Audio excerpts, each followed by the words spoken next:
دەمباش تەماشەوانی جا شاندنا چەکان ji bo Kobanê nardina çekan ji bo Kobanê bêguman exiren îro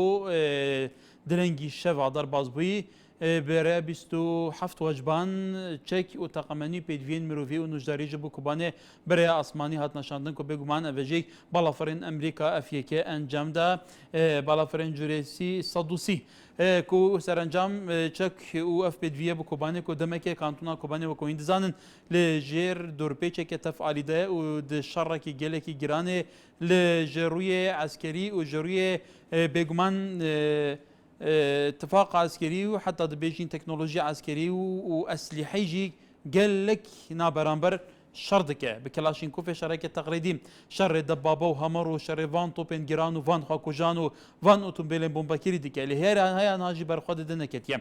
سرنجام هرما كردستان چك نارد بو كوباني بريا اسماني و بيغمان ده ما دام جدا لارما كردستان رفعلك دروز بويا يكتي دي بيجا ام به هولدانين مبويا بريا دزگه دجا تیرور بگمان سلوکات یارما کردستان جدی بيجا كو يكتي مزايده بكوباني ودك يكتي جي ويك رد هر وسط سلوکات یارما دي بيجا كون نابه يكتي دي فيدامي دا في كيرباس وكو سلوكي نونري بادجي لهرما كردستان دي بيجا كو اوا تفعاليان بجار بونتدا برحال اوا بكوبانات كشاندن تاچان گرينگه ليفر باوي كي بيتا بولند كيرن ايا دسكتك بو همو احزاب تدا بجار بون يا بتني حزب بيتر چک بو کوبانه شاندیه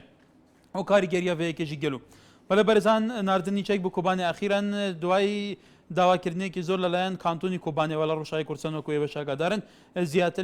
مانگی که دورپیچ گموری که توندای لایان چک دارانی داعش که شرکی نابرانبر کن نابرانبر شر سلاحی که تقلیدی برانبر دبابه و برانبر همر و برانبر اسلحه که زور متطور چند صد شروانێک بەرامبەر هەزاران چەکدارانی داعش بەڵام تا ئێستاش بەردەوام بەرگریەکەن ئەمەش بووتە هۆی ئەوەی کە هێزەکانی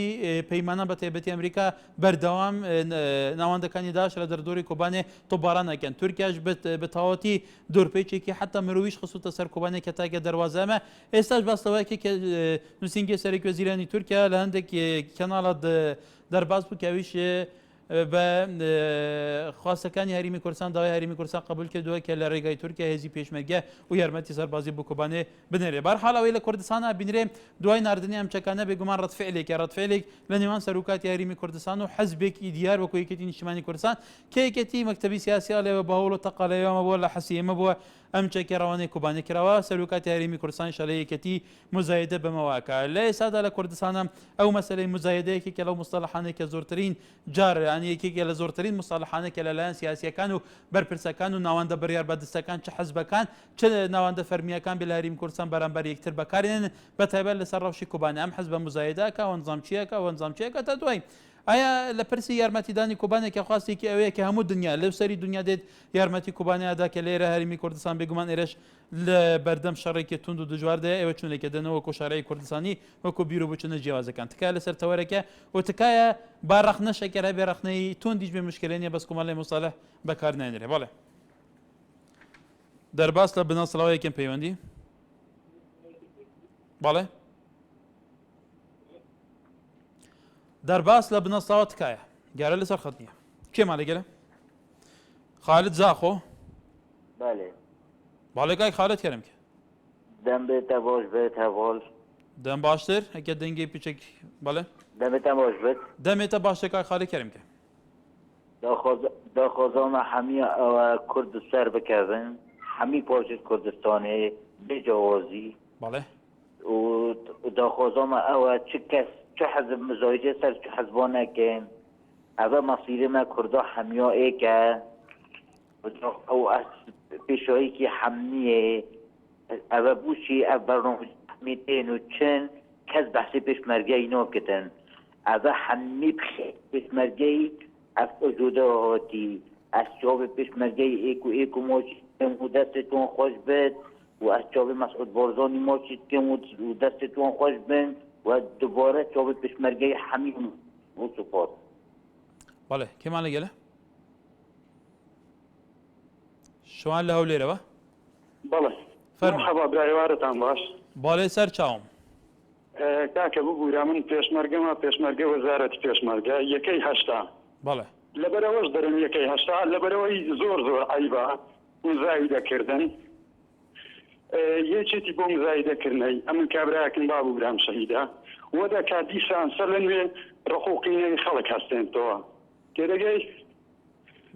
ئەو چە کوتەقەمونی چوویتە وێندەرێش هەموو بانگی جەناوی سەرۆک بووە ئەوەی مزایدەش دەکات باڵۆ خۆی بکە هیچ کەسێک ناگاتە ئاستی جەناوی سەرۆک با کاکلاوریش لۆ خۆی چی دەرێ بابرێ هەر ئاسلان پێشمەرگێکم لە وەزارەتی پێشمەرگە یەکەی هەشتامە خەی بەچتیوە ئەمە لە مەقەڕی هەمووان پێکەوەینا نەت پارتی و نەیەکێتی و ئەمە کوردین بەرە ئەو دێ لە تەلەڤیزیۆنی ڕێکلامێک لۆ خۆی دەکات شتی و هەنیە برای من جەنابی سەرۆکام لێ کردیا لێ چەک و تەقەمەنی لۆ برایەکانمان چووە بەران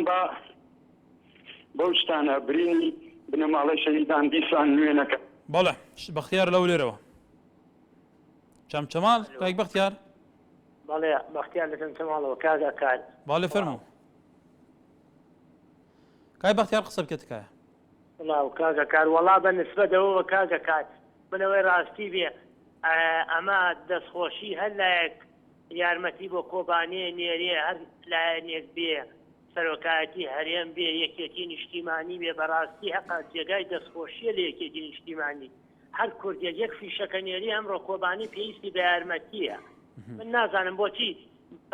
بەنای پارتی بەنای دەستگای خێرخوازی بەرزانیەوە هەنێ شاحینەی نردووە تۆتی بە هەرا ئەڵێ دەستگای خێرخوازی بەرزانی باشە با دوتا دەستگای خێرخوازی کورد نردۆتی یەکێتی نیشتیمانی یارمەتیە نێریە حەقی دەستخۆشیە حەقی ئەوەیە هەر کوردێکەوە ئەمڕۆ هەڵەسیە یارمەتیە نێریە حەقا میلەتی کورد دەستخۆشی لێ بکاییتر هەر لایەنێ بێ هەر کەسێکەکەوە ئەو لایەنانی سیاسیانە بە ئەسپی خۆیان تاودەن یارمەتی بۆ کۆبانی بنێرن و جێگای دەستخۆشیە حەقت دەستخۆشی لێ بکرێ و سپاس بۆ بەرنامە بەڵێ عوزێر زاخود گەرمێ کەرم کە ئەس باشم هەر ساغ بی بڵاو ڕێز و سڵاوت بدیە تایبەت بۆ بەڕۆمێتە گەلێک سوپاس بووتە کاک عوزێر کەرم کە کاک زێر وسایە نە بەڵێ بەڵێ زێر کەرم کە سەوارەت بۆ چونەوە بۆ ناردناوچەکی بۆ کوبانێ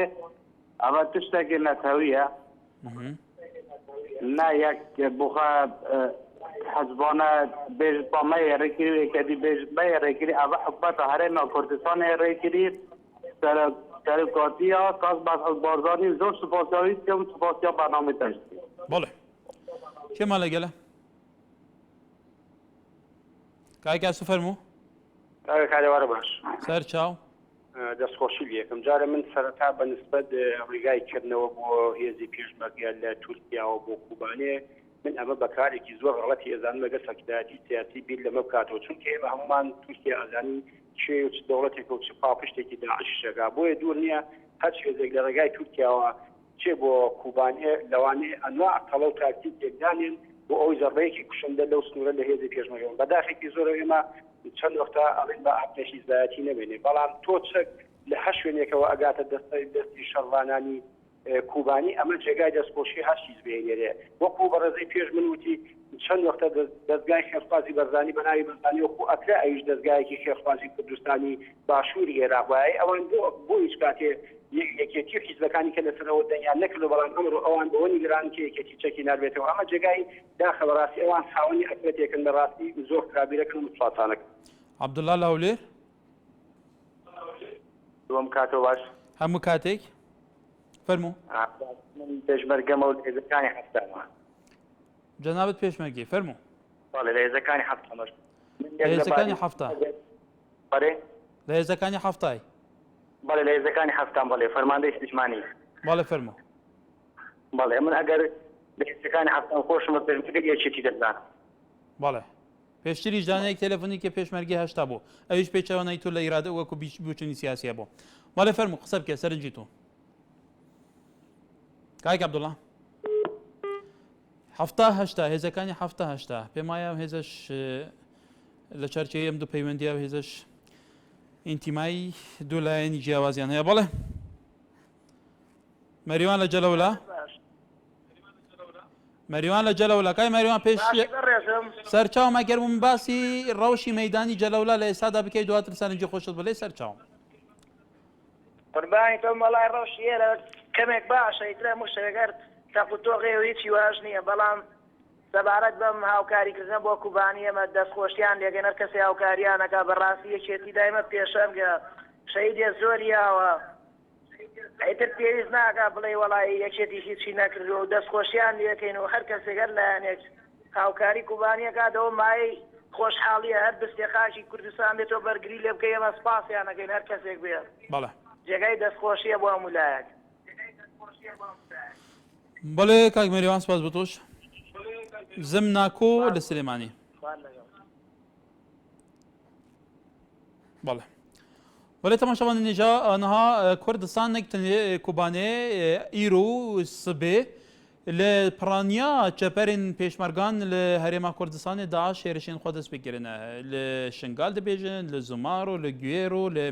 جلولا و لقارات پلی گلک جیان جاره کدن داعش هفدم جپیخو لهرما کردستان و لسریکانی و لکوبانه لهر دو پارچین کردستان روشاوا و باشور کردستان و هر دو پارچین آزادگیری جیر دست کردانه داعش به دجواری جبر لهمبری وان وکر او شر انها داعش لهمبر کردان دکه اوی شر نک لهمبر ارتش عراق دکه نک لهمبر ارتش سوریا دکه بو ترکیز داعش همول شروی لدجی کردانه سبب چی آیش برهنده کو داعش دروسگیری و اجندای که دن پشته دخوازن برای داعش کردان جناب ون کو پیشتر برای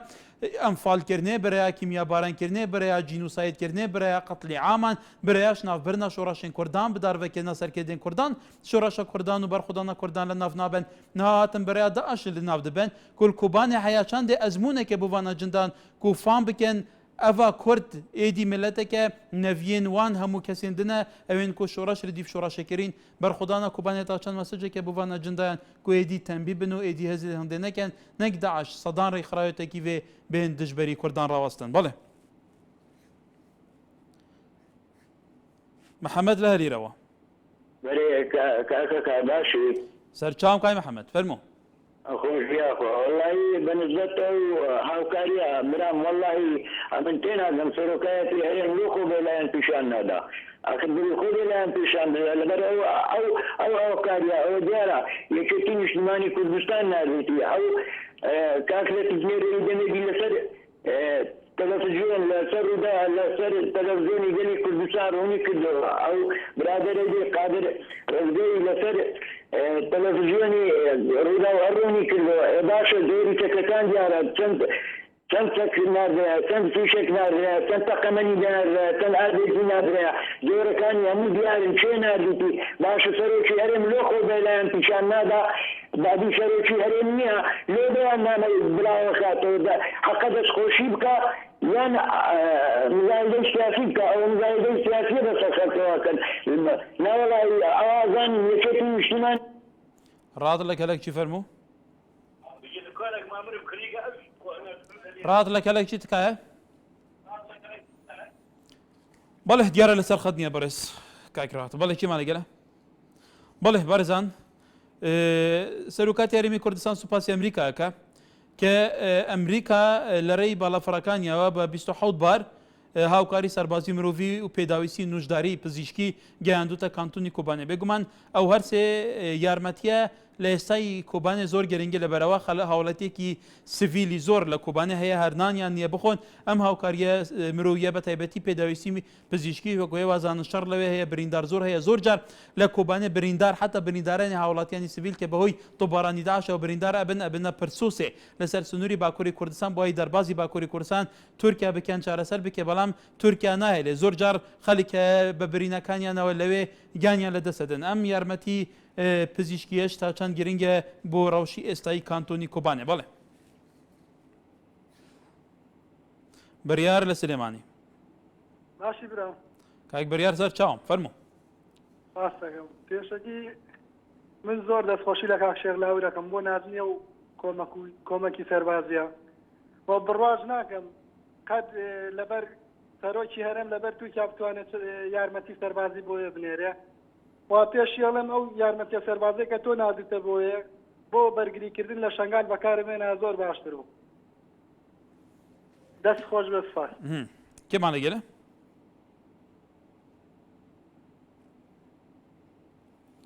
بەڵێ ڕەوانت لە ڕانیە سڵاو لەوێ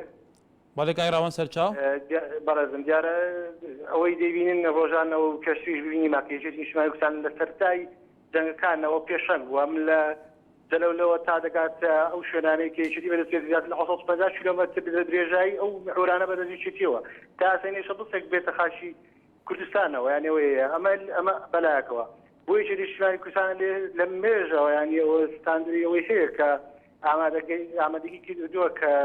بۆ هەموو پێشادەکان بۆیە ئەو چەکانێک کە نادراویشە پێم وایە هەموو لەلایەنێکی نیشتیمانی کوردستانەوە نادراوە بۆ کۆبانێ بۆیە دەستخۆشی دەکەم وەکو هەموو خەڵکی هەرێمی کوردستان پێویستە ئەوە بالێکی باش بەرەخسێنین بۆ ئەوەی بۆ داهاتووش هەمیشە ئەوە هەر بۆ مێژوو بمێنێتەوە چکە لە ئێستادا کۆبانە پێویست بێتەوە مەژوارکی سەرچانی خۆشی دەزانێتێتی و ئەمە بەڕاستی زۆر خۆشحاڵین و دەبا بش بوو بە دەبا ئەو چەکە نەبووێ زۆر پێویست بوو دەبا بش چوبایە ئیشی یەکێتی نیشتیمانی کاری یەکێتیە دەبێ ئەو خزمەتی خەڵک سەردار لە چمچماڵەوە بەڵێ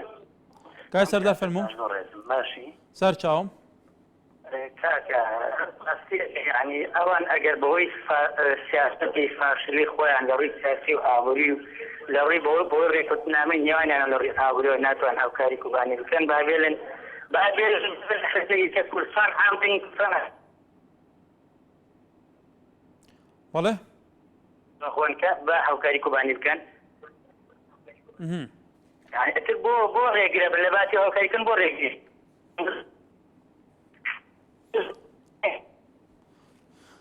کاکی سەردار دیارە دەنگ باش نییە هێمە لە سلێمانیەوە کاکە کارم کاتە باش سەرچاوم فەرموو کاکە کار ئەو یارمەتیانە یەکێتی نیشتیمانی کوردستان ناژیانە ئەگە تەلەڤیزیۆنەکەی خۆت کەسکێک کاکە من باشە بێ دەنگی بنای بنەماڵی بەرزانی و دەستگای فێرخوازی بەرزانی وەینات وە زۆر قیمە بۆ گۆڕاند پێکسەر ئەم نازنەی بە مزایدانە شوێن ڕاگەیاندنەکەی پاسی کەوت من دەنگی تۆ باشێ ناگەم کاکێ من تکات تەلەڤیزیۆنەکەت کەسکە ینی من ئەبەت دەنگی تۆ باش وازح نییە لە لای من کاکەگەر بەڵێ دەنگی تەلەڤیزیۆنەکەت کەسکە بەس با دەنگی تۆ وازح بێ وەی تر ئەو یارمەتیانە یەکێتی نیشتیمانی کوردستان ناجوانە بەڵێ وەو مزارانی درۆ یەکێتی درۆ ناکات باسی درۆ کاکەنی نادایە بەناوی دەستگای فێرخوازی بەرزانی وەینات بەناوی بنەماڵە وەینات بەڵێ بەرەزان ئیتر ئەم تاچان ئەمە ئەرکێکی نەتەوەیە کە کۆبانەیە ئێستا لە هەموو دنیا بێگومانێک بۆ کۆبانێ بۆ هەرێمی کوردستانیش ئێستا هێزی نێونەتەوەی لەو سەری دنیاوە تەیارەکان هەڵەسن چەک و تەقەمەندی دێنن یارمەتی مرۆڤی دێنن لە هەرێمی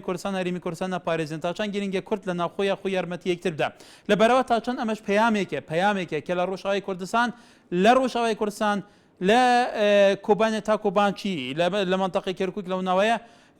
شەڕ داعش بەرامبەر کورد شەڕ ئەکات ئەنی تاچان ئەمە پەیامێکە بۆ خەڵکی کوردستان بۆ سەرکردە سیاسیەکانی کوردستان کە کورد لە هەموو شوێنێک لە چاوی دوژمنان یەک چارەنووسیەیە کەواتە مادەم یەک چارەنووس کومەم کاتەوە وەکو کورد و کوردستانی تاچان گرنگە لێرەیە بەرپرسارەتی کە هاوبەشی نەتەوەی لەسەر ئاستی گشتی کوردستان هەبێ تاچان گرنگە حتا شارعی کوردستانیش کە بۆ کۆبانێ و شنگالێ لە هەموو پارچەکان و لە جاری کورد لە ئەوروپا هەمووی پێکەوە ڕژانە سەر شەقام خۆ پیشاندانی گرسەیی ئەنجام درا تا دوای تاچان گرنگە ئەمە لە ئاراسەیەکی نەتەوەی تەعاملە گەربکە ئەم بەم شێوەیە وەکوڵێن مزایدە و من خێرەکەم و من زۆر باشترم ئەوڵێنێک من باشترم لە تو تا دوای بەڵێ کاک هاشم لە سوورانەوە کاک هاشم فەرموو هیوادارم سەرۆکی هەرێم کە ئەو شتێک کرد بەڕاستی زۆر باش کردی ئەگەر ئەو چەکەی یەکێتی هەر ئیزەکەی هەر لایەنەکەی بەڕاستی دەستخۆشکێ دەکەت کەناری بۆ کۆبانێ ئەوەی پەداغا ئەوکی کاتە خەڵکی کۆبانێ سوپاس یەکەم ئەوەی چەکە چلۆبنەری فیشەکە چلۆبنەری بەڕاستی دەکەی دەستخۆشیە ڕۆژ ڕۆوە زۆر باش هەرێکە بێت هەر تەکە تەقەمەنیی هەر کەسێکی هەبایە هەر ئیزێک هەبایە کەس نەیتوانێت بێتی کۆبانێ دەستخۆشیە سەرۆکی هەرێم دەکەم بەڕاستی ئەو شتێکە هیوادار کێشی جیاتریش بکات دەگەی خۆڵێنە بۆ ئێمە ملەتی کورد سەرکەوتنە داعش فەرقی بە هیچ بێکی ناکە بە هیچ لایەنەشی ئێمە ناکە کە کورد بێت ئەمان کورد میلەتی کورد لەناو بە ئەس هیوادارم هەموو حیزبەکانی کوردستانی یەکگرتوومەن ڕۆژاوا و ڕۆژ هەڵات و باکوور و باشوور بەڵێ زۆر سپاسی وەرز دەکەم. بەڵێ کێمان لەگەلە ساما لە ئاڵەبچەوە باڵێ کاک ساما فەرموو باش سەر چاوم هەموو کاتێک والله کاکە گیان من نازانم ئەم چێکەتە وەختا خەمانیە هەر نەبێتە ئەو هەشتا دژە سیرۆرەکەی کە ڕۆیشتن و دیاردا بوو نازام وەڵامی و پرسیارە لەکوێ وەرگین لەکوێن شەڕەکەن بۆ دیاردین هەرەوەنە یعنی ئەمە چییە هەموو شتێک یعنی بەناو عادی بەڵام تا چەند گرنگە یارمەتی کۆبانێ لە ڕەوشێکی ئێستادا بدرێت تا چەند ئەمە گرنگە تا چەند ئەمە کاریگەری خۆی هەیە ئەم شتە گرنگە بەڵام ئەم شتە گرنگە بەڵام بە هەمووی بیکە ئەماوکاریە بە یەک جا بەناوی حکومەت هەرێمەوە نەک یعنی لە ڕاگەیانەکە مزایدەی سیاسی ئەمە بەڕاستی ئەمە شتێکی معقول نییە بەڵێ وڵای کاگاکار بەڕاستی نازانم یعنی ئەمە بوو بەچی هەرکە شتێکە نێرێ با بەناوی هەموو کوردەوە بڕوا بەڵێ زۆر سپاس ئیدارەمی کوردستانی سێ دەستگای ڕسمی دەستگای یاسایی هەیە دەستگای شەرعی هەیە سەرۆکاتی هەرێم سەرۆکاتی پەرلەمان سەرۆکاتی حکوومەت کو هەر پێنج لایەنە سەرەکیەکی ئێستای هەرێمی کوردستان ئەوانەی مەشروعیەتان لە خەڵک وەرگرتووە دەنگی خەڵک بەدەستێدا هەر پێنجشتیا بەشدارن و کەواتە دەسەڵاتدارن کەواتە چەند گرنگە ئەم پرسانە لەڕێی ئەم سەرۆکاتیانە هەرچی سەرۆکاتیانە یەکلای بکرێتەوە لە کاتێکە وەزارەتی پێشمەرگەشە بەڕێزم بڵێ هەژار لەو لێرەوە سڵاتان لێبێ ئەم کاتتان باش بەلێ کاک هەژار سەر چاوم هەموو کاتێک من وەکو کەسێکی ڕۆژهەڵاتی زۆر سپاسی حزب سیاسیەکانەکەم کە ویستیان یارمەتی کۆبانی بێن و کۆبانی لەم شەڕە دژوارەی داعش ڕزگار بکەن ئینشەڵڵا ئەگەر ڕێگە چارە هەبێ بتوانن ڕێگە بە ئێمەش بدەن بتوانین وەکو پێشمەرگەی کوردستان هەوڵ بدەین دژ بە داعش شەڕ بکەین و ئێمەش لە ڕۆژهەڵاتەوە زۆر هەوڵمان داوە زۆر خۆپیشاندانمان کردوە دوش بە داعش و دوش بە هێرشەکانی داعش بۆ سەر کۆبانی بۆ سەر هەرێمی کوردستان و سپاسی هەموو لایەنە سیاسیەکانەکەم کە وەکو حیزبیا وەکو لایەنێکی وەکو بێ لایەن کە یارمەتی کورد ئەدەن و سپاسانەکەم و بەرنامەکەتان خواتان لەگەڵ بەڵێ سپاس بۆ تۆش سمکۆ لە سلێمانیەوە کاتێ باش بەڕێز سەر چاو بەڕێزم من ئەمەوێ قسە بکەم لەسەر ناردنی ئەو چەکانە کە بۆ کۆبانی ڕۆژوە ئەمڕۆ دوێنێ بوو شەو من ئەمێ ئەوە بڵێم یعنی کە کاتێک کە لایەنێکی سیاسی چەک ئەنێرێ بۆ کۆبانی بەس ئەمێ کاتم بیتێ ئەو لەیەک دەقە زیاترم بیتێ ئەمەوێ بۆی زیاتر ڕوونی بکەمەوە کاتێک کە لایەنێکی سیاسی چەک ئەنێرێ بۆ کۆبانێ پێویستە دەستخۆشی لەو لایەنە بکرێ یعنی چی ئەڵەن مزایدەی سیاسی بۆ نمونە کاتێک یەکێتی ئەوی ئەمە هێزەنێرین بۆ کۆبانی خەڵگەی مزایدەی سیاسی یەکێتی چەکەنێرین ئەڵەن مزایدەی سیاسیە ئێستا کە چەکەکەی نردووە لایەن هەیە خۆی بەشدار کردووە لە نردنی چەکەکانە ئەڵەن ئێمەش بەشدارین مزایدەکە گۆڕا بە بەشداریکردن ئەمە عیب نییە بۆ هەنێ لایەن لە مزایدەکەەوە ئەڵە پێشتر ئەیان و مزایدە ئاکایەکێتی ئێستا ئاڵێن وەڵا ئێمەش بەشداری نردنی ئەو چەکانەیە من ئەمەی بێتان بڵم تا ئێستا یەکێتی 800 کەسیشی نردۆ بۆ کۆبانی بە من بۆ پشڕاستەکەم و کە کەسی نزیکەیە ڕۆشتۆ بۆ ئەو شوێنە بەس یەکێتی لەبەر هەندێک شت بڵاوی ناکاتەوە ئێتر ئەمە چی پێویستەکان مزایدە بکان مزایدەنەکە لەبەرەوە من فەریق لە هەڵەبچەوە ئەم کاتەوە با دەستخۆشی بەرنامەکە و لێکم هەموو کاتێکت کاک فەریق بەڵێ وەڵاهی سەرۆکاتی هەرێم پێم وایە سەرۆکاتی هەرێم بەس سەرۆکی پارتی دیموکراتی کوردستانە سەرۆکی گەڵی کورد نییە سەرۆکاتی هەرێم پێم وایە هێندێک خەناڵ بۆتە مەحامی سەرۆکاتی هەرێم یعنی ئەم نیۆڕۆکەی ئێنێ سەعات یەکی نیۆڕۆ لای سەرۆکی سەرۆکاتی هەرێمی دابەزان ئەی بە بۆکە هێنێن زاگرۆس و کورساتی وی ئاگای لە خۆی نەبوو کە هێنێن دایابەزێنێ کە هێنێن ئەیب نییە بسانە دابەزەی سەرۆکاتی هەرێم مەگەر خواب زار 4 ساڵی پێشوچی بە سەرۆکاتی هەرێم مەگەر ئیسا ئەیب نییە ئەم نیۆڕە پێشی کەناڵەکانی پارتی کەوت بەڕاستی کردکەێنێنە لە من سەرۆک بارزانانی ئەمە ئەیب نییە بۆ کە هێنێن بەڕاستی من پێم ناخۆشە کە هێنێنە تەسەڕوفاتانەکە پێش کەناڵەکانی یەکێتی و پارتیەوە ئەوەی نووسیوە هیوادارم ئەم کەسانی دنیان بە گۆڕانداوە هیوادارم لێکسن لەگەڵ ئەو کەناڵەکە هێنێنەکەم وەلە بەرزان ئێرە هیچ شوێنێک نییە مینبەری ڕاستەقینەی جادەی کوردستانی نەبێ جادەی کوردستانی وەکو هێوازانن بیرۆ بووچنی جیاواز لەهجەی جیاواز شێوازاری جیاواز نەتەوەی جیاواز ئەدیانی جیاواز بێگومانەکەوتم ئایدیای جیاواز ئەحزابی جیاواز لە نەتەوەییەوە لە چەپەوە لە ڕاستەوە لە ئیسلامیەوە لە ئەلمانیەوە تا دوایی ئێرەش مینبەری خەڵکی کوردستانە کەواتە هەر کەسێک ئازادە سەرنجی خۆی نیشاندا هەر کەسێکیش بەرامبەر سەرنجی خۆی بەرپرسە تەنها وەکو ئەرکی هەمیشەمان لێرە خزمەتیانەکەین دوای ناوبەرێکی کورد ئەکید جارێکی دیکە بەردەوامە بین لە خزمەتکردنی ڕایگەشتی خەڵکی کوردستان بەڵێ NRT تاکە کەناڵی ئەهلی بێلایەن جارێکی دن سڵاف تەماشەبانی نێژە لە ئێستادا لە ڕۆژاوا و لە باشووری کوردستان واتە لە هەرێمی کوردستان و لە کوبانی زۆر ناوچەی تر شەڕڤان و پێشمەرگە لە شەڕێکی دژواردان لە بەرامبەر ڕێکخراوێک کە ناوی ڕێکخراوی داعشە ڕێکخراوێکی تۆنتڕە و ڕێکخراوێک کە بێگومان هاتووە ئەم ڕێکخراوە هەموو هەوڵەکانیشی کە دیار بووە لە ڕابردووە زیاتر هێرهارەشەکانی بۆ سەر دوو پارچەی ئازادکراوی کوردستان واتە ڕۆژئاوا و باشووری کوردستانە لە ئێستادا لە هەرێمی کوردستان سەرەڕای ئەوە کە هێرشێکی بەربەڵاوی داعش دەست پێ کردو ئەمڕۆ سەرەڕای ئەوە کە چەندین ناوچە وەکو شنگالی زۆر ناوچەی تری کوردستان لە هەرێمی کوردستان لە باشووری کوردستان لە ژێردەستی داعشدا ناو بەدەیان هزار خەڵک دەربەدەر بوونە ئێستا هەرێمی کوردستان لە ژێر زەختێکی ئابووری توندایە موچە نییە ملیون و چەند سەد هزار ئاوارە لە هەرێمی کوردستاندایە هەرێمی کوردستان هەڵساوە بۆ ناردنی چەک و تەقەمەنی لە ڕێی 27 بارەوە کە باسێکی زیاتر لە 20 تۆن بێ بۆ ڕۆژئاوایی کوردستان بۆ کانتۆنی کوبانێ بە تهدید کە لە دوورپێچێکی ئەمەلایەنەدا ئەوەی تێبینی ئەکرێت تێبینی وڵاتیانی شە لە هەرێمی کوردستانە بە تایبەتی دوولایەنی سەرەکی واتە ئەکرێ بڵێن سەرۆکات هەرێم لەگەڵ لایەنێکی سەرەکی لە هەرێمی کوردستان ئەو ئەلێ زیاتر ڕوولی من هەبووە لە یارمەتیدانی کوبانێ ئەویتر ئەلێ زیاتر ڕوولی من هەبووە ئەمەش یەکتر تۆمەتبارێکن بە مزایداتی سیاسیەوە پێشبەرکێ لە خزمەتکردنی پرسە نەتەوەیەکان بە تایبەتی لە ڕەوشێکی ئێستادا ئایا مزایدە پێویستەکە یان ئەمە فعلەن مزایدەیە و سەرنجی خەڵکی کوردستانیش لەسەر ئەمە چییە بەڕێزان پێشبەرکێ لە ئاراستە نەتەوەیەکان لەلایەنە سیاسەکانی کوردستانەوە لە ئێستادا بە شێوەیەکی گشتی لەسەر ئەوەیە کێ پتر بتوانێت ئیمکانیات تێبێ هەوڵدا زیاتر یارمەتی پرسە نەتەوەیەکاندا یان پێچەوانەوە زیاتر بەرژەوەندی حەزبی و ئیتر کۆمەڵێکشتی ترە پارێزرێ بەڵێ کێمان لەگەلە نیگار لە کەرکووکەوە ئەم کاتت باش بەڕێز سەر چاوم دەستخۆشیە و تاکەم تا وتەکانت هەموو یەک لە دوای یەک ڕاستن و بەڕێز گیان من ئەڵێم چەک ئێستا ڕەوانەی کۆبانیا ئەکرێت گرنگ نییە چوار دانە مانگە پێشمەرگە هەمووی بەرەوڕووی مرگ و ژیانی هەمووی نەهامەتی و بێموچەیی تازە ئەمریکا بیر لەوا کاتەوە بۆ کۆبانیا چەک بنێرێ ئەمریکا خۆی ئەگەر لە شوێنی خۆی و لە دەوڵەتی خۆی داعش هەبوایە ئەوەنە تاخیریە کرد بۆ توانی سەدام حوسێنی داعش ماوەی 24 سەعات بڕوخێنێ بۆ ناتوانێت کۆبانیا بە هەموو عێراق و دەور و پشتی عێراقا بڵاو بۆتەوە ناتوانێت بەرەنگاری داعش بێنەوە هێزی پێشمەرگە نەبوایە هیوادارم تەنها ئەوەنداڵێ ڕیزەکانی حزبەکانی خۆمان ڕەنگەکان بسووتێنن یەک ئاڵادێ ئاڵای کوردستان دەستا با بیر لە پێشمەرگە و موتەی پێشمەرگە بکەنەوە با بیر لە یەکڕیزی بکەنەوە نەک ڕیز ڕکابەری بەلە هەژار لە قوبرسەوە لە ڕێ ڤیدیۆ سکایپ ئەم کاتە باش سەر چاوم فەرموو کاک هەژار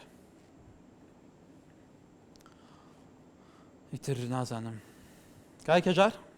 بەڵێ دەنگ دێ بەڵێ دەنگ دێت کاک هەژار بەڵام وێنەکە سیل بووە قسە بکە فەرموو قسە بکە تەواو ئێستا زۆر باشە هەر چوار دەوڵەتمان دەبین ئێستانە لە وڵاتی قوبرسەوە لە چوار دەوری خۆمانەوە هەر چوار دەبینێت کە ئێستانە لە هەموو لایەکەوە هاوکاری قوبرس لە هەموو لایەکەوە دەکرێت و بەڵام ئێستا دەبینی کە ئەو کەسانی لە دەوروبەری خۆمان لە تورکیاوە کە سەگ دەنێردرن بۆ داعش و ئێمەش پێویستە هەموو کوردایەتی لە بینی خۆمان ببینین کە سەگ بنێردرێت بۆ کوردانی باکوور و هاوکاری بکرێت لە هەمان کاتدا ئێمە خۆمان پشتڕاست بکەینەوە پێویست ناکە بڕێن ئەم عیزبات سەرچی ناردو ئەویان نردوون هی پێویست ئەکا کە بزانرێن کامە سەگ ئەنێرێت سەگ نانێرێت بەڵام پاڵپشتی کردنی خۆمان بە کوردایەتی زۆر باشترە تاکو لە دەرەوە نەشی بەڵێ کۆرەک لە تاسلۆجەوە ئەلو بەڵێ ئەلو ئێوارەتان باش ئێوارە باش دەستخۆشی بەرنامەکەتان دەکەم بەڕاستیتەوەەکەتان جوانە باڵێ فەرموو سەبارەت بە نردنی چاک بۆ کوبانی بەڕاستی کارێکی پیرۆز جان بە دەستخۆشی لەرێنە کوردستان دەکەم بەڵام شێتیکەوە تەشینا دۆخە بە خۆبەڕای من مزایدەی سیاسی و پروپاگەندەیە بۆ خۆیەکە ئەنی پێت وایە ناردبێ جان پێت وایە چێک ناردبێ وڵی بە پێی هەواڵەکانی خۆیان ئەوە ئەڵێن کەواتە چە نادووە کەواتە ئەگەر چێک ئەگەر چێک بنێرێ هەر لای نکۆ حەزبێک بێ ئەنی ئەمە چێتە چارچێ مزایدەوە لە ڕۆژێکی ئێستاوێک و کوبانێ بەڕێت و بەڕاستی لەم کاتەیە من بە مزایدی سیاسی دانم بەڵام ئەگەر بەهاتە ینی هەرێمی کوردستان سەرۆکایەتی هەرێم نەگرت و ئەم کاریان بکردا بەڕای من کارێکی جوانتر و پیرۆستر بووە بڕاستی ڕزگار لە سلێمانی کاک ڕزگار ئەم کاتەوە باش هەموو کاتێک وڵا بەنسبەت مۆزوعی کۆبانیەوە بەڵێ هەموو حیزبە بەشی خۆی مزایداکە بەس یەکێتی زیاد لە حەد مزایداکە یعنی تۆ فیشەکێک ئەنێری باسی مەکە خێر ئەڵێ خێرکە کردە ئەوەی باس مەکە خێرە کرد ماڵە ئاوا بێ وەڵی من ئەڵێم کۆبانی مەریوان و سنە بواە ئێستا لە ئێرانە وەڵی یەک فیشەکی بۆ نانە ئەنجا ئەوە ئەم هەموو خەڵکە لە عیدام کرا لە ئێران بەبەر چاوی خەڵکەوە باشە بۆ ئەم هاتوو هاوارەدان لەسەر نەنایەوە ئەنجا کاکە فێری ئەوەش بوون هەر کەناڵەکە چێ مە کەناڵی پێشمەرگێ و ئەمە کەناڵی کورکاکەەوەی نایەخۆ هەموو کە زانێ پێشمەرگە چێت ئەو سەرکردانە هەموو کە زان ناسی هەمووی حیاتیان لە پێشمەرگاتیا سەرف کرد تۆ پێویست ناگەونە بە شان و باڵیانە هەڵی ئەمە هەمووی ینی شتەکە زۆر خەز بۆتەوە ینی مزایدەیەکی زۆر زۆر تەواو دەستە خۆش بەڵێ عەدنان لە کەلک چی کاک عەدنان سەر چاوم فەرموو کاکە کارباس بۆ مەسەلەی پارتی شتی لەدەرە بۆ کۆبانی بۆی لە مەنتەقەیەکدا دەستگای خێرخوازی بارزانانی ئەوە نییە لاو شردەنگی بەخۆی لە تەلەڤیزیۆن گوتی تەکمانە ناڕگە بۆ کۆبانێ لاو شردەنگی بەخۆی دەخاتی بە کەرکووک گوتی قەنات کەرکووک گوتی تەکمان ناڕگە بۆ کۆبانێ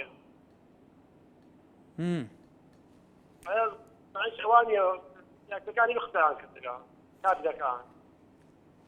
بەڵێ ئیتر ئەمە تەماشاوانی نیجا سەرنجا جادەیە وەکوە هایژی بووی چێک کۆبانێ پێویستی بە ئالیکاریەیە هێزی نەفاڵ مەدەن تایبەتی ئەمریکا ئالیکاریە سەربازی یا ئاسمانی هێرشێن ئاسمانی بەردەوام دکە دەماندەمدا هەرێما کوردستانی چەندان جاران گوتێمانی چڕێک نینە ئەم چێک و تەقەمەنیان ڕەوانەی بشینە کۆبانێ ئەخیرەن ئەمریکا ئالیکار کرد بە باڵافرێن ئەمریکا ئالیکاری هات نەشاندنج بۆ کۆبانێ لە هەرێما کوردستانی سەرنجین جودا هەنە ڕێکخراوە خێرخاس یا بارزانی بەریاچاندێ ئالیکاریان مرۆڤی گەهاند ببنێ دنەهاژیدا ئالیکاریان سەربازی و بێگومان خەلیب ڕەنگێکی دی ئینتیبا دکەن گەلو ئەوێ ئیراداوی یا ئالیکاریانەتەوەی هەبێت چه حزبێک بە حزب ئەستن حزب بوو چاتکە دروستکردن حزبێک ناوێ کوردی سەر حسێبا خوێنا کوردان سەر حسێبا کوردان بناسناما کوردان بە هەور تشتێکی کوردان ئاوا کوردان تاریخ و چارەنویسێ کوردان هات بتە دروستکردن ئەگەر ئەف حزبە نەڕابیت هەوارە ملەتی خوا نەچیت بەرپسەرەتیاوێ ئەخلاقیە نەتەوەی نیشتیمانی نەبیت کەواتە تەواجودەوان حزبان ئەن هەر ڕێکخراوێکە چارچوبێکی جوواکە کوردستانیدا هەبێ ڕێکخراوێن سڤیل بە ڕێکخراوێن حکومی و ناحکومی بە هەر یەک تاکێکی دوی وڵاتیژی هەبێ ji بەرامبەر ڕۆژێکی ڕەش وسا کوبسەری کوردان هاتی بەرپرسەرەتیا خوا هەڵنەگرە گەل و وجوداوی هەبەیان نەبە وەکو کورد وەکو ناسنامە چه معنایەکی دەدە تا چەند گەرەنگە دەبی چارچوبیدا ئیرادەکەنەتەوە یا مشتەرەکەوە بۆ ئالیکاریکردنا کۆبانێ و شنگالێ و مەخمۆرێ و تروان دەبەرێن و ڕاستی شەڕ بوویە بەڵێ هیوا لە هەولێرەوە ئەو کاتە باش کاکی وا سەر چاوم فەرموو باشی براکەم من دەستخۆشی و بەرنامە لێ دەکەم ئەو بەرنامە لە جێ خۆتی بەرنامەشی زۆر جوانە بەڵێ چەند ڕۆژە دیقەت دەدەمێ هەموو ئێزگەکان هەموو هەر باسی کۆبانی دەکا هەموو پێشمەرگیان لە بیر چووە ئەمە دوونێکە بەخۆم لە میحوەری مەغموری چیمەنا پێشمەرگان هەر پێشمەرگە کە دەدیت هەتا گۆزینجی قوڕ بوو باشە لۆ هەر کۆبانی باشە بە هاوکاری بۆ کۆبانیش ڕاوان بکەم ئەمن ئەگەر ڕاوان کەم لۆ خۆم ڕاوان دەکەم ئەگەر خێرەی بکەم لۆ خۆم دەکەم بە خێرشی نازانم و ئەرچی شەشانی هەموو کوردش دەزانم بەس پێویست ناکە ئەمن مزایدەی بکەم بڵێم وەڵا ئەمن ناردم پارتی برێم ناردم یەشێتی برێم ناردم ئەگەمە ڕاز دەکەم ما بنێ ئەوە کورد ناردی نەک بێنەوە مزایدی حزبی پێ بکەین بەڵێ پێشمەرگە ئێستا پێشمەرگەی لەو ئاقارەی بە تفەنجی خۆی شەڕێ دەکا باشە لۆ جەماعەت تفەنگەکی بدەنە کوڕە کوردێکی برێن کاکاتی ژۆرە بڕۆ دیفاع لە کوردی بەڵێ بێگومان پێشمەرگەشەکە پێشتر لە بەردەمەکەمە تو پێشمەرگەش بێگومان لە شەڕێکی زۆر گرانندایە بە 100 کیلومتر لە بەرامبەر داعش و بە تایبەتی وەرزی سەرمایە بە تایبەتی باران ئەبارێ ئێستا ڕەوشێکی هەستیارە بارێزان ئەمەش بێگومان دەبەرچاوە بەڵێ کەمال لەو لێرەوە کای کەمال سەرچاوم باس دەکەم مەمنونم کاکە من کەمالم لە هێزەکانی هەشتای پارتی دیموکراتی کوردستان بەڵێ وڵایی کاکە بە ئەمە یەکشت بۆ خوا بڵێن یعنی من ڕاستە پێشمەرگەی پارتی دیموکراتی کوردستان بووە لە یەکێک بوون لەو کەسانێک کە لە ئەنی هێزی هێشتا سەر بە پارتی دیموکراتی کوردستانە ئەن هێزێکی سەر بە وەزارەتی پێشمەرگەیە وڵایی تر ئەوە جارێ ڕێک نەکراوەوە بەس 80 و 70 ئەم دوو هێزە ناوی زۆر ئەهێنرێ بەڵێ بەڵێ فەرموو کاکی کەمال قسە بکە با کاتی زیاتر بێن لەبەرەوە بۆ درێژکەن و بەسەر چاوان با قسە زیاتر بکەوە بەڕێزە فەرموو ئەو کاتێ ئێمە کە لە شنگال بووین یعنی من لێرەوە بۆ مێژوو ئێڵێم هەمومان هەڵاتین بە پێی فەرمانی سەرۆکەکەمان و بۆ دڵنیاییشت ئەوە ئەناوەکەم ناوی خۆم نییە ناوی ڕاستەقینەم نیە لە ترسانە بە فەرمانی سەرۆکەکەمان بەڵام هێزەکان یەکێتی نیشتمانی کوردستان بەرگریان دەکرد ئەو تاقەیە بۆ درێژکەن و مەمنونتانم بەڵێ ئیتر لەوەکانە بووین و پێشمەرگەکان یەکێتی نیشتمانی کوردستان قارەمانانە بەرگریان کرد ئینجا یەکشتیکە یعنی ئەڵێن با دانیشتن بۆ کۆبانی بکرێ ئەڵێن مزایدێ چەک ئەنێرن ئەڵێن مزایدێ من لەم دەقەیەوە لە کەناڵەکەی ئەو ڕای دەگەێنم بۆ عەدی شەڕف بێ هەتا من دەنگ دەدەم بە یەکێتی نیشتمانی کوردستان بەڵێ بەرەزان مەسەلە ئەمەشێکی لەو پرسگیرەکانە کە چاودێرەکانی سیاسی حتا بەرپرسەکان حتا عاقڵمەندانی ئەم هەرێمە ئەڵێن یەکێک لە مشکلە سەرەکیەکانی هەرێمی کوردستان تا ئێستا هێزێک هەیە ناوی هێزی پێشمەرگە هێزێکی قارەمانە شەڕەکە بەڵام تا ئێستا ئەم هێزە ئەو شێوە ئیدارەکردنی ئەم هێزە ئیدارەکردنێکی نیشتیمانی نەتەوەیی یاسایی دەستوری منطقی واقعی نییە ئەڵێن زیاتر هەیمەنەی دوو حزب لەسەر هێزی پێشمەرگەی کوردستانە وەکو خۆتان نەبین ئەو ئاڵێ من یەکێتیمە ئەوڵێ من پارتیمە ئەوڵێ هەفتا ئەوڵێ هەشتا نازانم بچێت تۆ بڵێ 90 و 100 تا دوێتەریش هەبێ بەم ناوەیە بەرحاڵ تا چەند گرنگە لە کوردستانە هێزێکی نیشتیمانی هاوبەشە بێ لە چارچوەی دەستور و یاسا ڕێک خراپێ هەموو بە یەک بڕیار بە یەکی عاز بە یەک ئاراستە و بە یەک ناوەندی نیشتیمانی توجيه بکرێ ئیدارە بکرێ تەوعیە بکرێ ئیتر تەسلیح بکرێ تەغزیە بکرێ بە هەموو ئیمکانیاتەوە تا چەند گرنگە لە کوردستان ئەمە هەبێ لە ئێستادەوە کۆ چاودێرەکان دەڵێن بەڵێ ئەمە کرمانچە لە تەختەقەوە ئەو کاتتان باس سەرچاوم باس کاگاکارەکە 2 دقەم مەجار بدەی 2 دقە کەرەم کێ بابزانی تا چێڕوە بەڵێ کاگاکار بە نسبەت ئەوەی کە چەک نادرا بێ بۆ کۆبانی نەرابێن بەزمە تۆزە ڕخنەم لە کەناڵەکەتان هەیە بەڵام بەوەی تێمەگەن بە شتێکی فڕە من لە خزمەتدام ئەکە ڕخنە لە ئێمە بفەرموو بە ئیسیراحەتی خۆ 3 دقەش دەمێ دیارە متابعی کەناڵەکەتان زۆر دەکەم بۆیە بینەرێک ئێمە لە خزمەتداین سپاس دەکەین بە نسبەت ئەوەی پێشەچی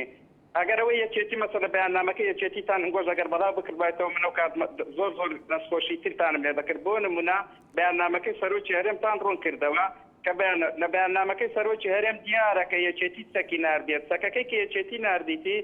هێزەکانی هەفتایە بە کوردی مختصری وەزارەتی پێشمەرگە ئەو چەکانەی هەندێ بەدەستەوەی کە تازە هاتیان بەیاننامەکەی هەرێم سەرۆکاتی هەرێم ڕوون و ئاشکرایە بە ڕوون و ئاشکرا دەرەی هی هەرێمی کوردستانە بابرەی وەزارەتی پێشمەرگەیە ڕاستە یەکێتی سەکی ناردووە دوو بە نسبەت کەناڵەکەتان ئەو ڕۆژەی کە کاگنێشێبان پەیامێکی بەڵاو کردەوە بۆیە ژادەرێم ئێوە بۆ کەناڵەکەی خۆیان بەپەلە لێتاندا من متابعان کردووە هەر بەیاننامێکی یەکێتی دەریکە گۆ لێی نادان بەڵێ کاک کرمانچ سپاس بۆ سەرنجی تۆ ئێمە هیوادارین وا لە ئێمە تێنە گەمە کەناڵێکی کوردینە هەر شتێک هەر پرسێکی گیرین کە بە ئێمە ئەو پرسە هەر بۆ معلوماتی تۆ خۆم تەختیم کردووە لە سعات 3 بۆ 4 یەکێک لە بەرپرسەکانی یەکێتی بەرپرسێکی سەربازی پێشووتر و ئەندامی ئەنجومەنی ناوەندیم هەیەنەوە زۆرترین قسە لەسەر ئەم بابەتە کردو مەسلەی ناردنی چێک لە سعات 8 و سعات 10 شەویش لە نەشرەی خەبەری هەردوو شێوەزارە سەرەکیەکی کوردی جێرە بگرە بزانە تا چەند احتیمام پێدرێت لەبەرەوە ئێمە ناڕێ ئەمە ڕەشە مەسپی ئەمەزام چی و عینوانێکی چییە هەر بابەتێک هەر شتێکی گرنگ بێ احتیمام پێدەین بڵێ